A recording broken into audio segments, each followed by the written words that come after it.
Los 3 siglos que duró el período que llamamos con cierta inexactitud colonial fue una época de tranquilidad, paz y desarrollo. No fueron siglos de cautividad, como se ha dicho muchas veces, sino de gestación. En esos siglos se formó un pueblo, una nación. El segundo siglo, el siglo XVII, quizá al final, es el siglo del mediodía. Es el momento en que los mexicanos asimilamos en el campo del arte el estilo barroco y nos apropiamos de ese estilo con singular fortuna, lo recreamos y le damos características especiales. El barroco de México es una contribución de la sensibilidad del pueblo novohispano al arte mundial del siglo XVII. Pienso en la arquitectura, en la escultura, sobre todo en la poesía, pero también en la cocina, porque en ese siglo se forma ya, de un modo más claro, la cocina mexicana. Cuando hablo de cocina al hablar de cultura, no cometo un disparate. La cocina no solo es una manera de nutrirse, de alimentarse, sino que es una ciencia y sobre todo es un arte. Además, la cocina acompaña a los hombres en una de las formas más altas de la civilización, el convivio, el banquete, la cena. Y en la cultura nuestra hay 2 momentos muy altos que están asociados a la cocina: el banquete platónico y la última cena de Jesús. Los 2 momentos más altos, tal vez, de nuestra cultura. En el siglo XVII, en México, abundaron los escritores, los poetas y los teólogos. Algunos de ellos fueron notables, pero la figura central, la luminaria, fue una mujer, una poetisa, pero también una intelectual. Esta mujer es una de los poetas más altos de nuestra lengua y en la América de habla española solamente se le puede comparar hasta el siglo XIX con otro gran poeta, Rubén Darío. Y en la América de habla inglesa solo encuentro, de nuevo, hasta fines del XIX, solamente otros 2 poetas, un hombre y una mujer, Whitman y Emily Dickinson. Esa mujer nació en Nepantla y se llama Sor Juana Inés de la Cruz, Juana Ramírez.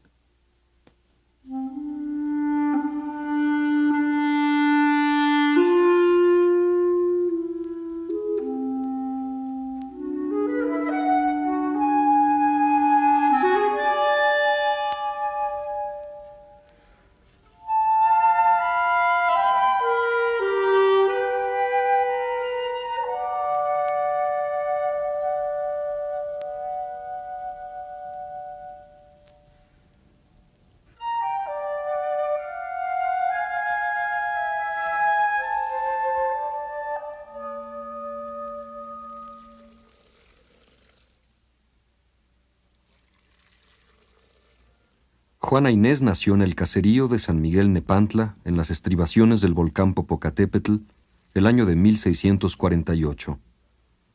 El 2 de diciembre fue bautizada Inés, hija de la Iglesia, que quiere decir hija natural. Pasó su primera infancia en la vecina hacienda de Panoayán, que perteneció a su familia por 6 generaciones.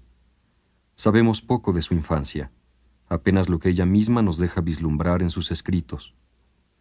Nos cuenta, por ejemplo, que no comía queso porque le habían dicho que entontecía. Podía más en ella el deseo de saber que el de comer. Y en un romance recuerda que nació donde los rayos solares me mirasen de hito en hito no viscos como otras partes.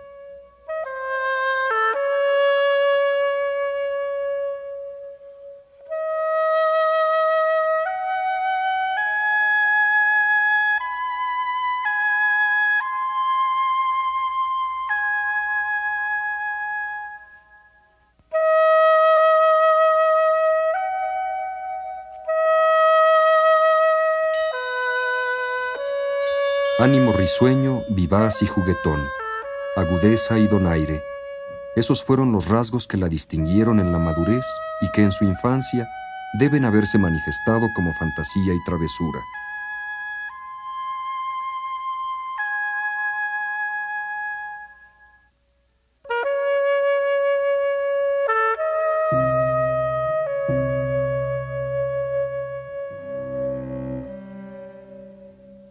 Niña solitaria, niña que juega sola, niña que se pierde en sí misma. Sobre todo, niña curiosa. Ese fue su signo y su sino, la curiosidad. Curiosa del mundo y curiosa de sí misma, de lo que pasa y de lo que pasa dentro de ella. La curiosidad pronto se transformó en pasión intelectual. El qué es y el cómo es fueron preguntas que se repitió durante toda su vida. A los 6 o 7 años ya sabía leer y escribir. Entonces se le ocurrió pedir a su madre que la enviase a la universidad vestida de hombre. Ante la previsible negativa, se consoló estudiando y leyendo en la biblioteca de su abuelo. Su abuelo fue el sustituto del padre ausente. Persona de cultura y amante de los libros, representaba la sublimación de la sexualidad masculina. Era virilidad pacificada, trascendida. Además, el abuelo era dueño de un tesoro no menos valioso que la sexualidad viril, una biblioteca.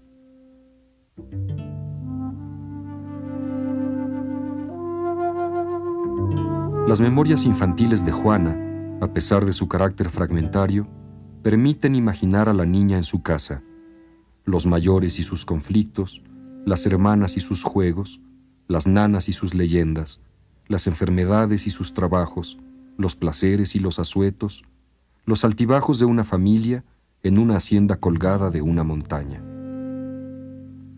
Para aprender gramática se cortaba 5 o 6 dedos de pelo y se los volvía a cortar si en un plazo que ella misma se fijaba no había aprendido la lección. No le parecía que estuviese vestida de cabellos, cabeza que estaba tan desnuda de noticias. Por desgracia, Juana Inés fue extremadamente reservada. Apenas si habla de su familia y nada nos dice de sus vínculos con el triángulo compuesto por su madre y sus 2 amantes. El hecho de que Juana Inés casi nunca mencione a su padre es una prueba del abandono de Pedro Manuel de Asbaje y Vargas Machuca, caballero vizcaíno. Nada se sabe de él. No es muy seguro que siquiera lo hubiese conocido. Es un nombre sin cuerpo, un fantasma. El ausente era, si no un muerto, un desaparecido. Su ausencia era, para la pequeña Juana, ocasión de nostalgia e idealización. Y es que en nuestra fantasía, los ausentes se agigantan y se revelan héroes o monstruos. El padre ausente que nunca regresaría pasó a ser una ausencia definitiva, irrevocable, como la de los muertos. Esa persona amada y ausente aparece como un ser de humo, una sombra esculpida por la mente. A veces esa sombra es la de un muerto. Tal vez, antes de la muerte física de Pedro de Asbaje, Juana lo mató simbólicamente. Matar en sueños al que queremos y que nos ha dejado es una compensación frecuente entre los niños y los enamorados.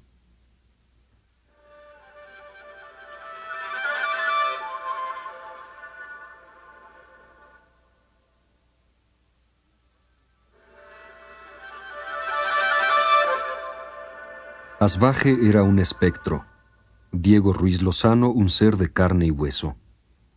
El nuevo amante debe haber sido visto por Juana Inés como un entrometido y un usurpador. En su mitología infantil, Las dos figuras antagónicas, pero complementarias, fueron el padre y el padrastro, el fantasma y el intruso. La presencia extraña es la expresión palpable del poder en su forma más desnuda e ilegítima, la usurpación. El amante ocupaba y profanaba los espacios sagrados de la casa, espacios simultáneamente sagrados e íntimos, la cabecera de la mesa, el lecho conyugal. Ruiz Lozano desempeñó una función compensatoria en la dialéctica de la culpa y el castigo. La tiranía del padrastro fue la punición de la muerte simbólica del padre. La virilidad fantasmal encarnaba en Ruiz Lozano, pero la forma corporal que asumía era la de la agresión. Ruiz Lozano era una imagen, una figura creada por el sentimiento de culpa de Juana Inés. Juana Inés estaba entre el fantasma del padre, la presencia del padrastro y la realidad enorme, terrestre, de la madre. Ella era la realidad que fundía los opuestos. No los fundía espiritualmente, sino física, carnalmente. Es la casa, la tierra. La madre es la señora de la realidad.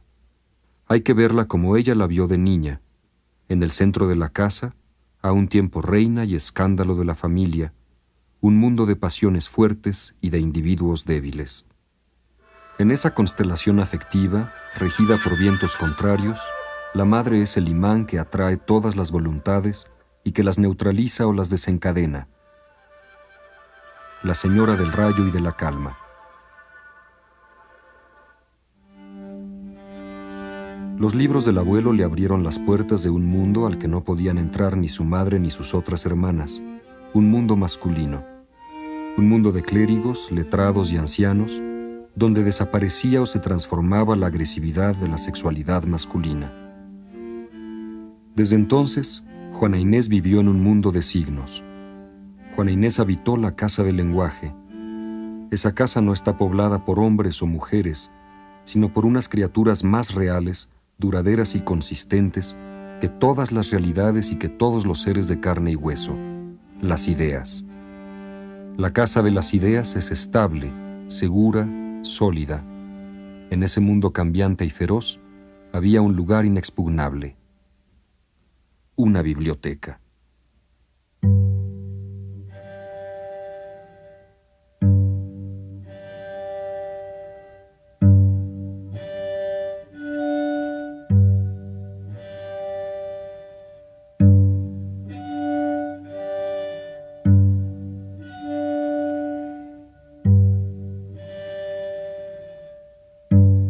El año de 1656 fue axial en su destino.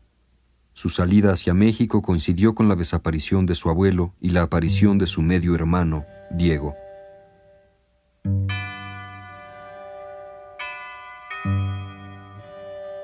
Solo la muerte de su abuelo y la presencia de un nuevo amante de su madre pueden explicar que, niña todavía, Juana Inés haya vivido lejos de su casa, arrimada a unos parientes ricos.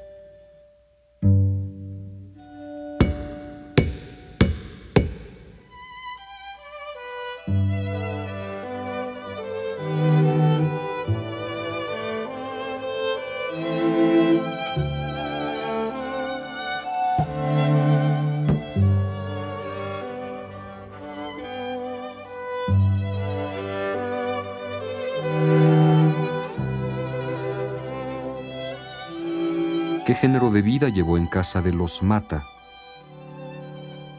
¿Cuáles eran sus quehaceres? No lo sabemos.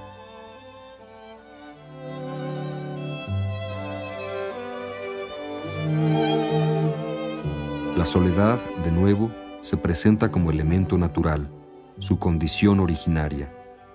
Juana Inés es una planta que crece en una tierra de nadie. También es un destino. La soledad es la estrella, el signo, el sino que guía sus pasos, su caminar por el mundo y un internarse en ella misma.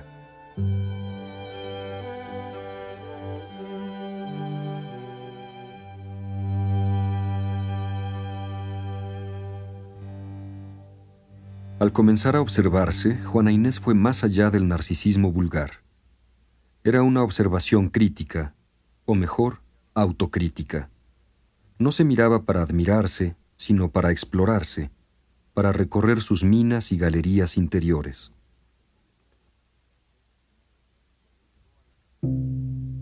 Cuando llegó a la capital, narra el padre Calleja, todos se admiraban no tanto del ingenio, cuanto de la memoria y noticias que tenía en edad que parecía que apenas había tenido tiempo para aprender a hablar. El estudio, más que el trato con sus parientes, fue otra vez su escudo contra los otros y contra sí misma. Por Calleja sabemos que aprendió el latín en 20 lecciones.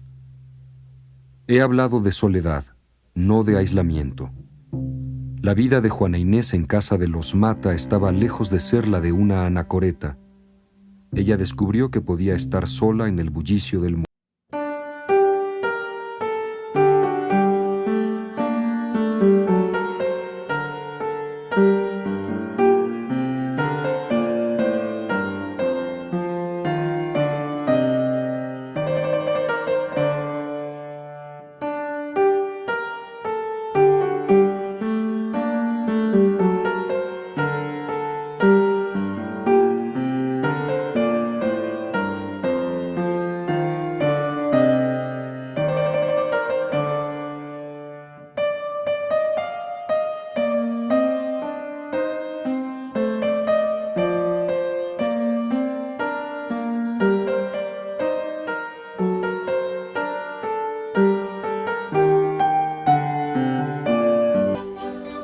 Sea porque sus parientes pensaron que en la corte encontraría acomodo, o porque no querían la responsabilidad de tener en casa un prodigio tan quebradizo como Juana Inés, linda, virgen y desvalida, la llevaron al palacio virreinal y la presentaron a la recién llegada virreina,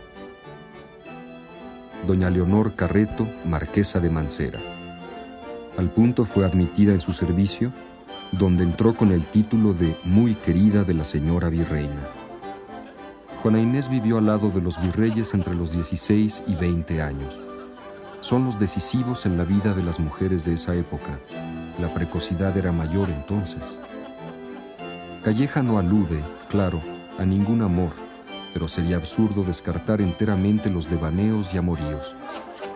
Hermosa y bella no le faltaron enamorados, mas no quiso ser pared blanca donde todos quieren echar borrón.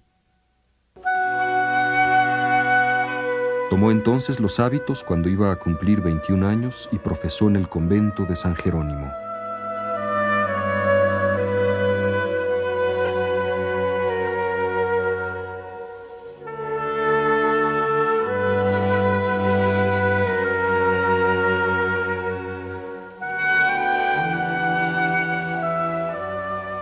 ¿Por qué, cuando nada en su vida era indicio de una vocación religiosa y la rodeaba la admiración general, abandona la corte y se encierra en un convento? Toma los hábitos porque, según escribió más tarde, para la negación total que tenía al matrimonio, era lo menos desproporcionado y lo más decente que podía elegir, que era de querer vivir sola, de no querer tener ocupación obligatoria que embarazase la libertad de mi estudio, ni rumor de comodidad que impidiese el sosegado silencio de mis libros. Con extraordinaria franqueza, Sor Juana expone una decisión racional. La elección de Juana Inés no fue el resultado de una crisis espiritual ni de un desengaño sentimental. Fue una decisión sensata, consecuente con la moral de la época y con los usos y convicciones de su clase. El convento no era escala hacia Dios, sino refugio de una mujer que estaba sola en el mundo.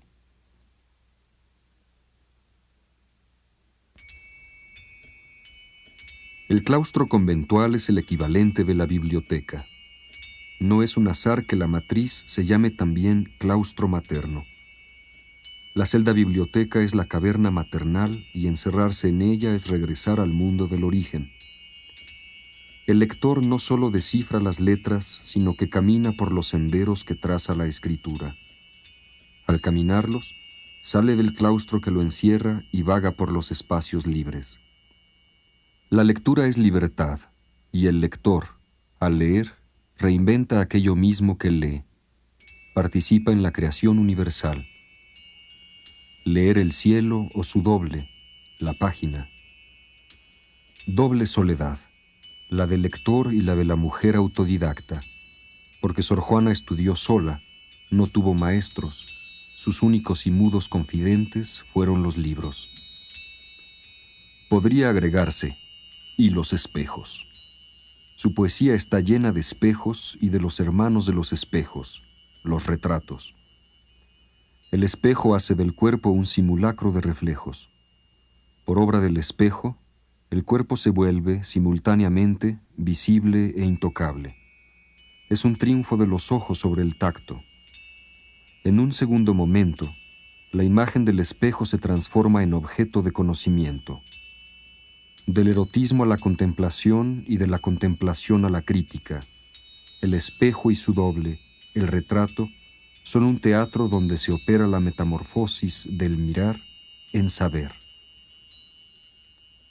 El retrato y la modelo, la imagen del espejo y el original, la realidad y la apariencia.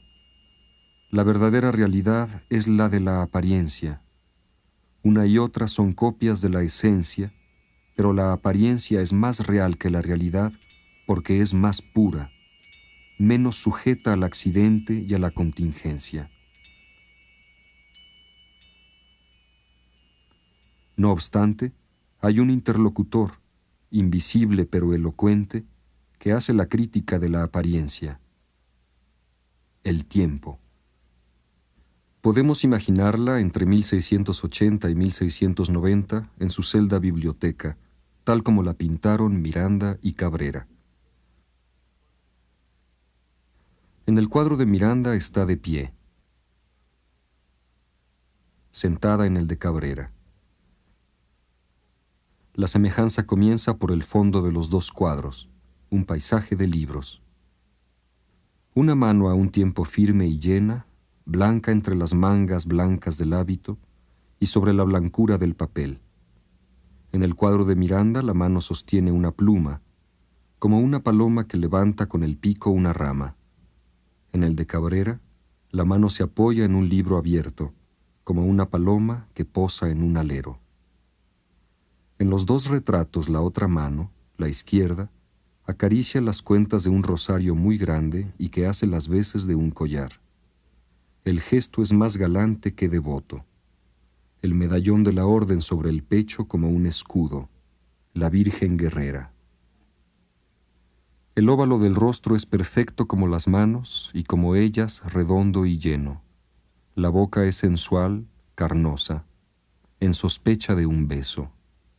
La nariz, recta y juiciosa. Sus anchas ventanillas acentúan la vaga sensualidad de ese rostro distante. Las cejas, gruesas, negras y muy bien dibujadas. Dos arcos, como ella dice. Pero esos ojos no nos miran. Miran algo que está más allá de nosotros. Algo que al ser visto se deshace. Mira una desaparición. La frente es casta y pura. ¿En qué piensa?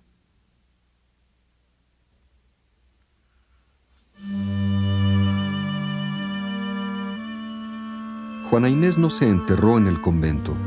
Su celda fue biblioteca, sala de música, gabinete de curiosidades y estrado. En el claustro leyó, conversó y escribió. Proveía al palacio con loas, comedias y poemas para los festejos y ceremonias y a las catedrales de México y Puebla con villancicos para las solemnidades litúrgicas. Por ambas actividades recibía no solo beneficios económicos, sino algo más precioso, influencia y prestigio. Sus comedias se presentaban en México y en Madrid se había aplaudido la aparición del primer tomo de sus obras. Sus admiradores le escribían de Madrid, Sevilla, Lima, Quito. Era tan famosa en España y América del Sur como en México. Niña mimada. 10ª musa.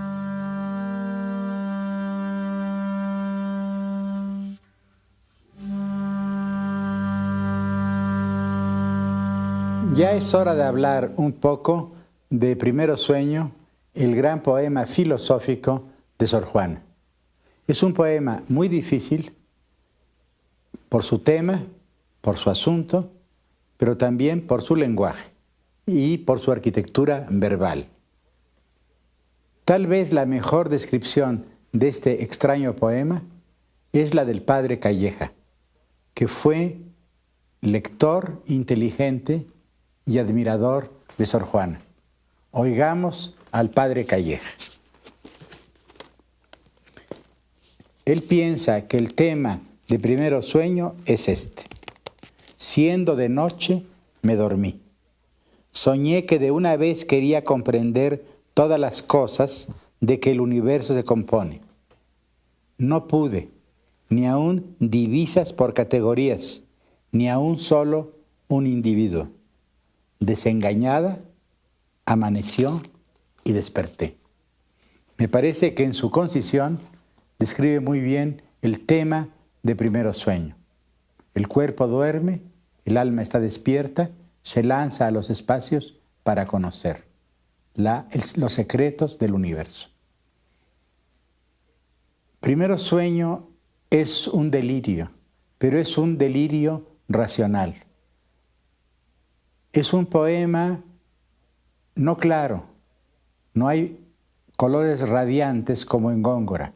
Es un poema en claroscuro, un poema hecho de obscuridades y sombras rotas por relámpagos repentinos, por claridades súbitas. Su tema también es un tema poco frecuente en la historia de la poesía. Su tema es el conocimiento, mejor dicho, el acto de conocer. Es un tema que no fue usado por los poetas del siglo XVII.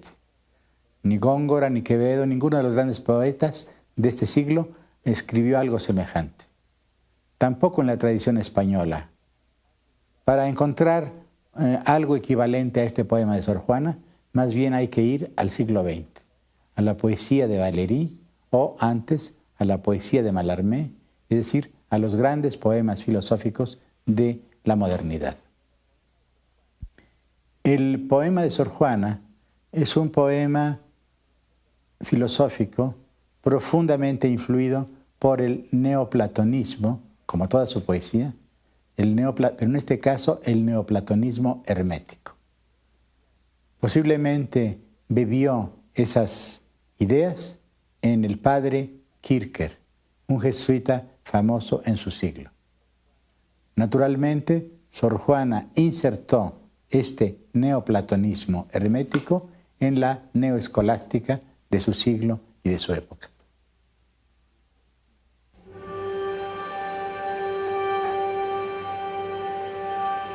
Su poesía gira, alternativamente exaltada y reflexiva, unas veces con asombro y otras con terror, en torno a la incesante metamorfosis.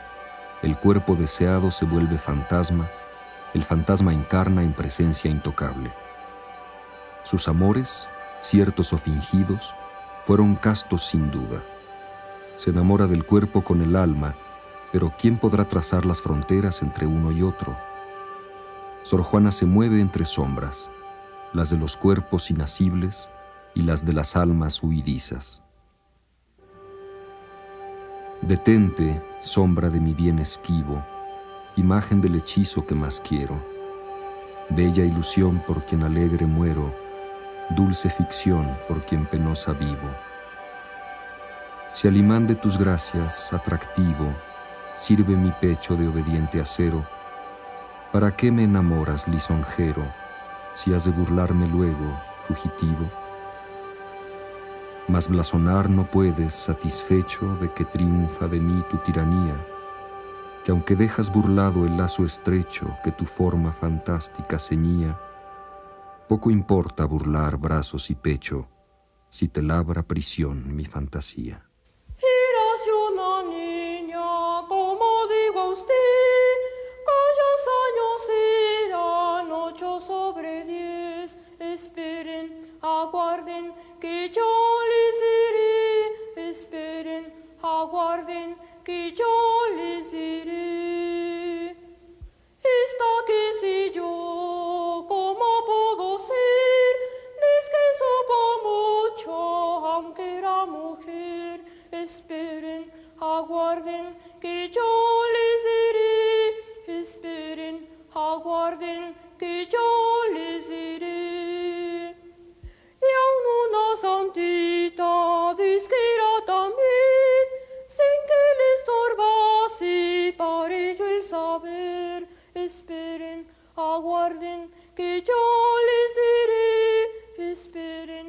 aguarden que ya les diré.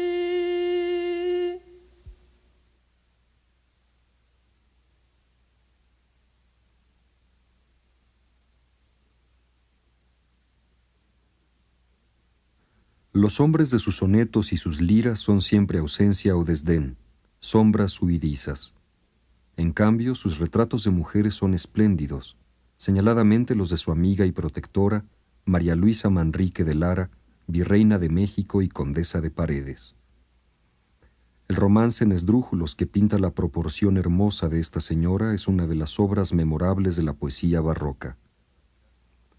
No debe escandalizar esta pasión, pues ser mujer y estar ausente no es de amarte impedimento, pues sabes tú que las almas distancia ignoran y sexo.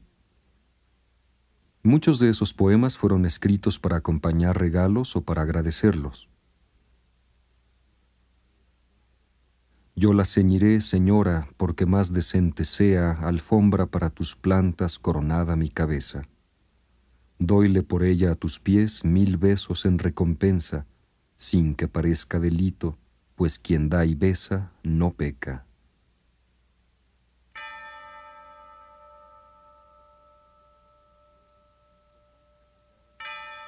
Sor Juana se apoyaba en el favor del palacio para afirmar su posición en el convento y conservar su independencia frente a las otras monjas.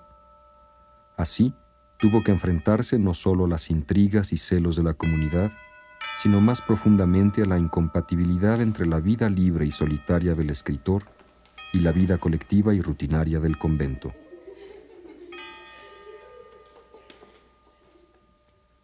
Sor Juana no es un poeta místico y en sus poemas religiosos la divinidad es abstracta.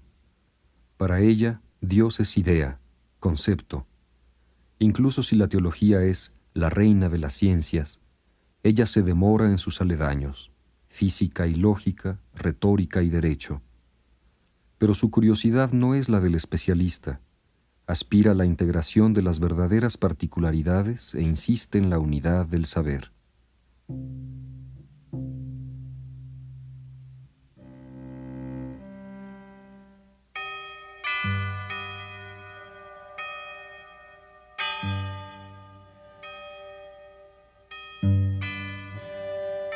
Todo se mezcla, teología y ciencia, retórica barroca y real asombro ante el universo. Su actitud es insólita en la tradición hispana. Para Sor Juana, el mundo es problema. Todo le da ocasión de aguzar preguntas. Toda ella se aguza en pregunta. El universo es un vasto laberinto dentro del cual el alma no acierta a encontrar el desenlace. Nada más alejado de este rompecabezas racional que la imagen del mundo que nos han dejado los clásicos españoles. En ellos, ciencia y acción se confunden. Saber es obrar, y todo obrar, como todo saber, está referido al más allá. Dentro de esta tradición, el saber desinteresado de Sor Juana parece blasfemia o locura. La persona que con mayor desempeño, sagacidad y autoridad la impulsó, acallando sus temores y disipando sus dudas, fue el padre Antonio Núñez de Miranda. Hombre de cultura teológica, profesor de filosofía y calificador del Tribunal de la Inquisición. Tenía la reputación de ser un gran predicador. Lo conoció cuando tenía 16 años y vivía sola en el Palacio Virreinal. Había sido durante mucho tiempo su guía y su consejero, también su censor y su juez. Él la animó a que tomara los hábitos, diciéndole que allá podía, sin perjuicio de sus obligaciones religiosas, continuar sus estudios. No fue riguroso sino paternal, condescendiente y no inflexible. Los pescadores de almas son terribles, porque también son seductores. Pero la amenaza más grave contra la independencia y seguridad de Sor Juana comenzó el día en que Francisco Aguiar y Seijas fue nombrado arzobispo de México. Inició una política de austeridad que pocos aplaudieron. Con la misma severidad reprobaba los espectáculos públicos, sobre todo el teatro. No conocía ni la amistad ni la confianza. siempre se distinguió por su humor lunático y caprichoso, su devoción extrema y sus accesos de irritación. Aguiar y Seijas fue célebre no solo por sus limosnas, sino por su horror a las mujeres. Daba gracias a Dios por ser corto de vista, pues así no las veía. Eran una amenaza para su salud espiritual. Amigo de Sor Juana fue el obispo de Puebla, Manuel Fernández de Santa Cruz, teólogo y erudito, hábil administrador y político cauteloso.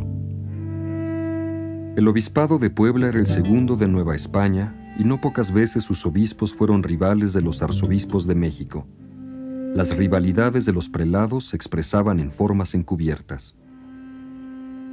En 1690, Santa Cruz publicó la crítica de Sor Juana Inés al famoso sermón del jesuita portugués Antonio de Vieira sobre las finezas de Cristo. Sor Juana escribió esa crítica, conocida como la Carta Atenagórica, no por voluntad propia, sino para el obispo. Ella jamás habría escrito ese texto sin su apoyo. Él fue el destinatario de la carta, él dio la aprobación eclesiástica para que fuese publicada, él redactó el prólogo y él costeó la edición.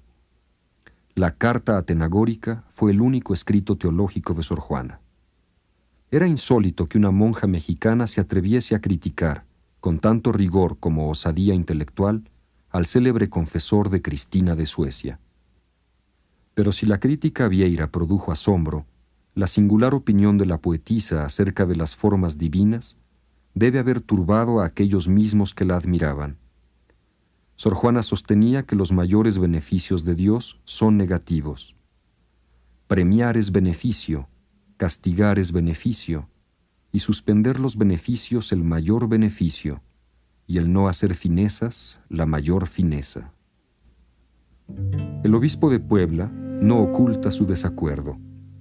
Con el seudónimo de Sor Filotea de la Cruz, declara en la misiva que precede a la Carta Atenagórica: «No pretendo que usted mude de genio, renunciando a los libros, sino que lo mejore leyendo el de Jesucristo». Ahora bien, Vieira era admirado en España y en México.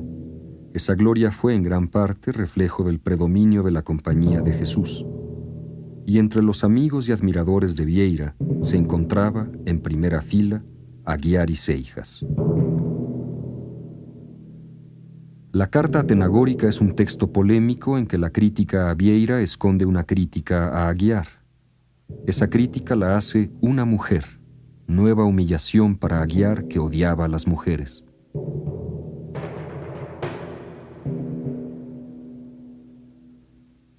La monja encarnaba una excepción doble e insoportable, la de su sexo y la de su superioridad intelectual.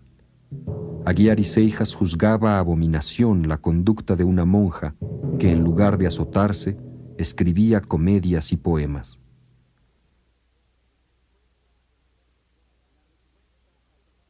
La respuesta a Sor Filotea de la Cruz está fechada el 1 de marzo de 1691. El nombre de su destinatario era un secreto a voces. Sor Filotea de la Cruz no era sino el obispo de Puebla, el antiguo protector de Sor Juana. La respuesta a Sor Filotea es una autodefensa.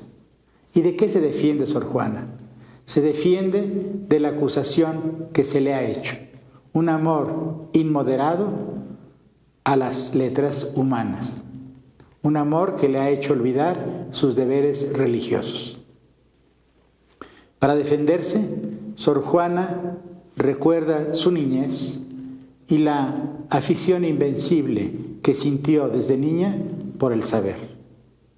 Nos cuenta sus primeros estudios, las clases de latín, sus experiencias con las ciencias, cómo se interesa en la geografía y en la geometría, en la astronomía, en la física, en el derecho, cómo lee a los grandes poetas y a las grandes poetisas de la antigüedad. En fin, nos cuenta las aventuras de su alma en la noche del saber, en la búsqueda del conocimiento. Una biografía intelectual es algo no menos rico en incidentes y quizá más rico en enseñanzas que las biografías que nos cuentan las aventuras de los héroes o bien los hechos de los aventureros. Una autobiografía intelectual como la de Sor Juana es un documento único por muchas razones. En primer lugar, por su valor psicológico. Nos descubre su alma. En segundo lugar, por su valor histórico. Y esto es esencial. No solamente es una de las primeras autobiografías intelectuales de la cultura moderna, sino que es la primera autobiografía de una mujer. Es la primera vez que una mujer nos cuenta su lucha con el conocimiento. Y es la lucha no de una discípula, sino de una autodidacta, en la soledad de su celda y en la soledad de sus lecturas. La erudita norteamericana Dorothy Jones ha dicho con razón que Sor Juana es la primer feminista de América. Yo añadiría algo más. Es una de las primeras víctimas del feminismo, porque no fue únicamente por su saber, sino por su sexo, por lo que fue perseguida por prelados orgullosos, celosos de su autoridad. Y este destino de Sor Juana nos recuerda a nosotros, hombres del siglo XX, la suerte de tantos intelectuales, de tantos escritores y poetas que han sido perseguidos en todas partes del mundo por burocracias intolerantes, por burocracias seguras de su saber y que odian el saber ajeno.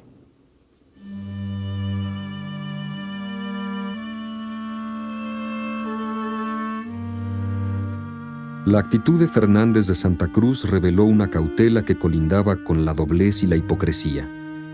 No contestó a la carta de su protegida ni sabemos cuál haya sido su reacción al recibirla. Era preferible abandonar a la monja que prolongar y envenenar una disputa no solo con el arzobispo de México y sus amigos, sino con muchos jesuitas.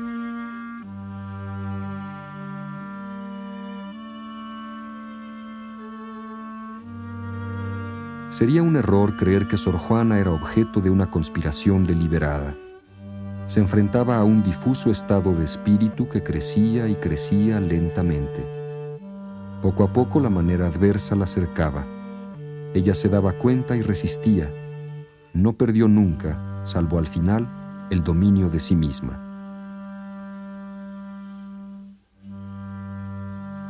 La reacción del confesor de Sor Juana, el jesuita Antonio Núñez de Miranda, fue aún más dura. Le retiró sus auxilios espirituales y se negó a verla.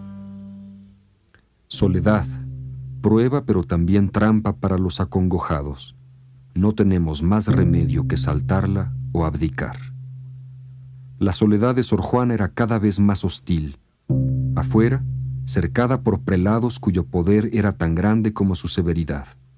Adentro, monjas fanáticas, pusilánimes y de cortos alcances. Si examinaba su situación con frialdad, tenía que reconocer que había perdido a sus patronos y que estaba en manos de sus censores.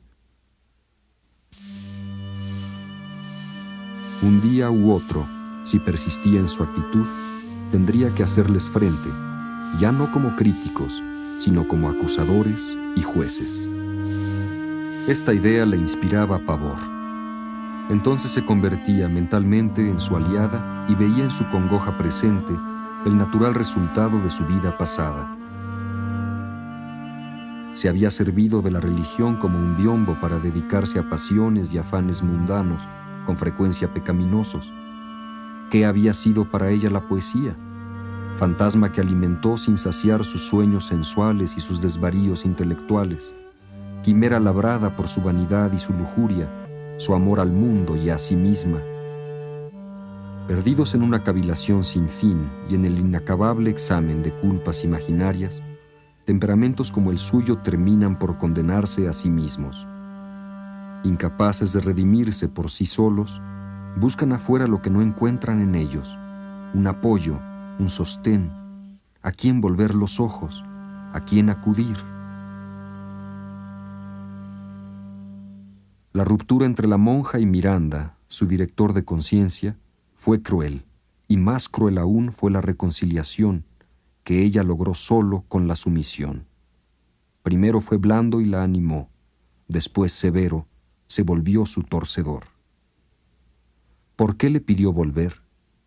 No tenía otro recurso. Miranda era el puente entre ella, monja descarriada, y la iglesia. Nadie sino él podía defenderla de Aguiar y Seijas y neutralizar su maligna influencia.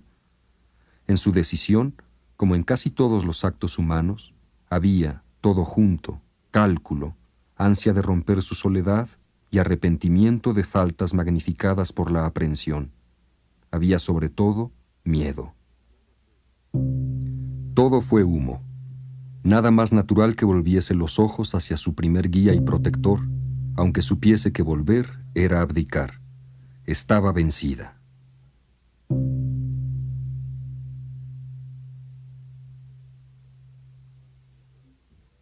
El movimiento de opinión desencadenado por la mala voluntad de Aguiar y Seijas era en realidad una oleada de inconfesables pasiones: envidia, temor, odio a la mujer, recelo.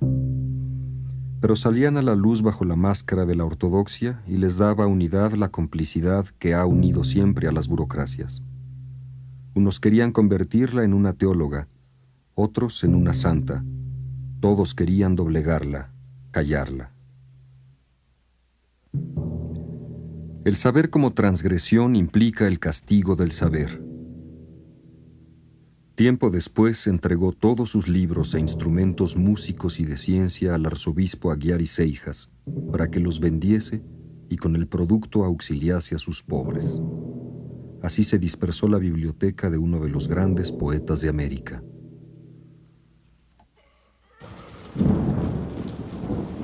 En 1691 llovió sin parar en los valles de México y Puebla. Se perdieron las cosechas y la ciudad se inundó. Después hubo un eclipse de sol y la gente atribuyó a su nefasta influencia la nueva calamidad, una plaga que acabó con el maíz y el trigo. Comenzaron los acaparamientos, la especulación y la carestía. Tiempo después se declaró una epidemia en el convento de San Jerónimo. Hasta ahora no ha sido posible identificar la índole de la enfermedad debido a la vaguedad de las noticias, y la mortandad fue grande. Calleja dice que murieron 9 monjas de cada 10 que enfermaron. La crisis de Sor Juana coincide con los trastornos y calamidades públicas que ensombrecieron el final del siglo XVII mexicano. El poeta calla, el intelectual abdica, el pueblo se amotina. La crisis desemboca en el silencio. Todas las puertas se cierran y la historia colonial se revela como aventura sin salida. Es difícil creer que la persona segura de sí y desafiante de 1691 y 1692 era la misma que se había convertido en la delirante penitente de 1694. El 5 de marzo firmó un documento que aflige e indigna. Dice: protesta que rubricada con su sangre hizo su fe y amor a Dios la Madre Juana Inés de la Cruz, al tiempo de abandonar los estudios humanos para proseguir, desembarazada de este afecto, en el camino de la perfección. Y termina diciendo: y en señal de cuánto deseo derramar la sangre en defensa de estas verdades, firmo con ella. La conversión de Sor Juana no nos dejó nada, absolutamente nada, salvo 3 declaraciones devotas escritas en una prosa indigna de ella y en una página un hilillo de sangre pronto secada. Calleja dice que por esas fechas Sor Juana empezó a castigar su cuerpo siguiendo el ejemplo de su confesor.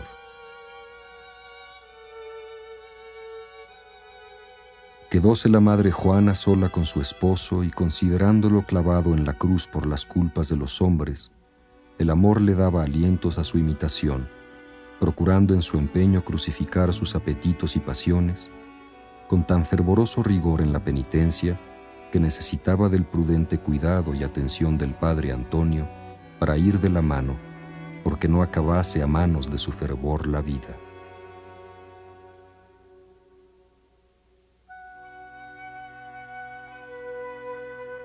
Juana Inés mostró su natural caritativo cuidando a sus hermanas, se contagió del mal y murió el 17 de abril a las 4 de la mañana. Tenía 46 años y 5 meses. En el libro de profesiones del convento había escrito meses antes: aquí arriba se ha de anotar el día de mi muerte, mes y año. Suplico por amor de Dios y de su purísima Madre a mis amadas hermanas las religiosas que son y en lo adelante fuesen, me encomienden a Dios, que he sido y soy la peor que ha habido. A todas pido perdón por amor de Dios y de su Madre. Yo, la peor del mundo, Juana Inés de la Cruz. En la obra de Sor Juana aparecen con frecuencia significativa 3 figuras tomadas de la mitología y de la historia sagrada. Son 3 arquetipos, 3 modelos, y representan lo que ella fue o lo que ella quiso ser. También son 3 retratos, son 3 alegorías de su vida y de sus afanes terrestres. Isis, la diosa egipcia, madre universal, pero sobre todo, madre de las letras y de la sabiduría. Santa Catarina de Alejandría, otra egipcia, doncella, sabia y mártir. Y finalmente, un personaje que viene de la mitología griega, Faetón. Faetón era el hijo de Apolo y de la ninfa Climene.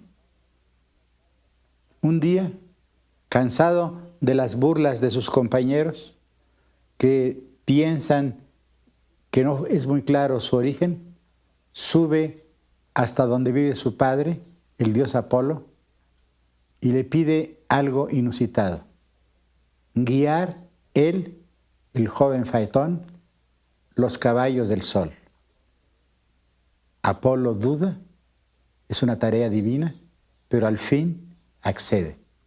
Y Faetón, en el carro solar, sube el firmamento. Pero a la mitad de su camino, se trastorna, equivoca los caminos y pone en peligro al universo entero. Entonces el padre Zeus lo fulmina con su rayo celeste y Faetón cae incendiado en la tierra. Faetón es una imagen de la osadía del espíritu humano y también de sus fracasos.